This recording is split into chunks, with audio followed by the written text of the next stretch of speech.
जो लोग मानते थे भारत हिंदू धर्म के लोगों का देश होना चाहिए और भारत को बदला लेना चाहिए, वो लोग मोहनदास करमचंद गांधी को नापसंद करते थे। देश से सांप्रदायिक हालात पर गांधी की मौत का बड़ा असर पड़ा।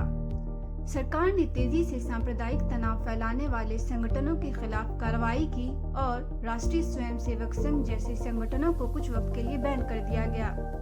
ये वो हिस्से हैं जो एनसीईआरटी कक्षा 12 के राजनीति विज्ञान के पाठ्यक्रम में हुआ करते थे, लेकिन नई आई किताब से ये हिस्सा हटा दिया गया है। इंडियन एक्सप्रेस ने आज के अखबार में एक विस्तृत रिपोर्ट छापी है, जिसमें लिखा गया है कि बीते 15 सालों से ये पाठ्यक्रम का हिस्सा था।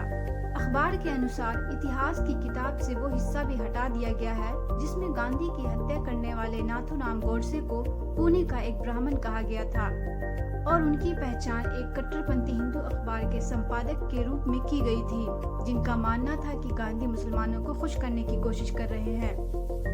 अखबार लिखता है कि ये गौर करने की बात है कि बीते साल जून में एनसीईआरटी ने आधिकारिक तौर पर जो पाठ्यक्रम जारी किया था, उसमें तर्कसंगत कंटेंट की लिस्ट में इन हिस्सों को शामिल नहीं किया गया था।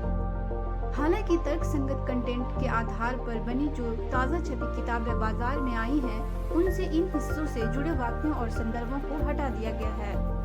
कोविड महामारी के बाद बीते साल स्कूल खुले थे और बच्चों पर पाठ्यक्रम का अधिक दबाव ना पड़े, इसलिए एनसीईआरटी ने पाठ्यक्रम के कुछ हिस्सों को हटा दिया गया था। इन बदलावों के बारे में स्कूलों को तो बताया ही गया था, साथ ही एनसीईआरटी की आधिकारिक वेबसाइट पर इसकी जानकारी दी गई थी। बीते साल वक्त कम होने के कारण नई किताबों की छपाई का काम नहीं हो सका था। ये नई किताबें साल 2023 और 24 के लिए अब छपकर बाजार में आ गई हैं। अखबार लिखता है कि एनसीईआरटी के निदेशक दिनेश प्रसाद सकलानी से ये सवाल किया गया कि जून 2022 में गांधी की हत्या से जुड़ी जानकारी को हटाने की बात नहीं थी, तो नई किताबों में ये हिस्सा कैसे हटाए गए। उन्होंने इसके उत्तर में कहा कि पाठ्यक्रम में बदलाव बीते साल हुआ था, इस साल कोई और बदलाव नहीं किया गया है। वहीं एनसीईआरटी के प्रमुख एपी बेहरा ने कहा कि हो सकता है कुछ हिस्से हटा दिए गए हों, लेकिन जो हुआ है वो बीते साल हुआ है। इसी से जुड़ी एक और खबर में इंडियन एक्सप्रेस ने लिखा कि एनसीईआरटी की नई किताबों से मुगलों और जाति व्यवस्था से जुड़े हिस्सों को हटा दिया गया है। अखबार लिखता है कि वो हिस्से जिनमें कहा गया था कि कक्षा 7 की इतिहास की किताब से दिल्ली सल्तनत के शासकों मामलुक, तुगलक, खिलजी, लोधी और मुगलों से जुड़े हिस्सों को हटा दिया गया है।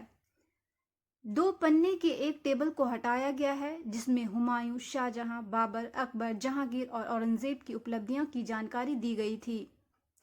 हिंदी के अखबार हिंदुस्तान ने लिखा है कि इसके बारे में एनसीईआरटी के निदेशक दिनेश प्रसाद सकलानी ने जानकारी दी है। उन्होंने कहा है, ये झूठ है, मुगल इतिहास को नहीं हटाया गया है। पिछले कोविड के कारण बच्चों पर बहुत ज़्यादा दबाव था, रैशनलाइजेशन किया गया और एक्सपर्ट कमेटी ने कक्षा 6 से 12 की किताबों का फिर से अध्ययन किया और सुझाव दिया कि अगर एक चैप्टर हटा दिया जाए तो बच्चों के ज्ञान पर असर नहीं पड़ेगा और गैर ज़रूरी दबाव हट जाएगा। बीजेपी के नेता कपिल मिश्रा ने इसकी तारीफ की है और कहा है कि इतिहास की किताबों में चोरों और पॉकेटमारों को मुगलिया दौर के शासक कहा गया था। इतिहास को गलत तरीके से पेश किया गया था, इसे अब सुधार दिया गया है। वहीं कांग्रेस ने इसकी आलोचना की है और इसे इतिहास को बदलने की मोदी सरकार की कोशिश करार दिया है।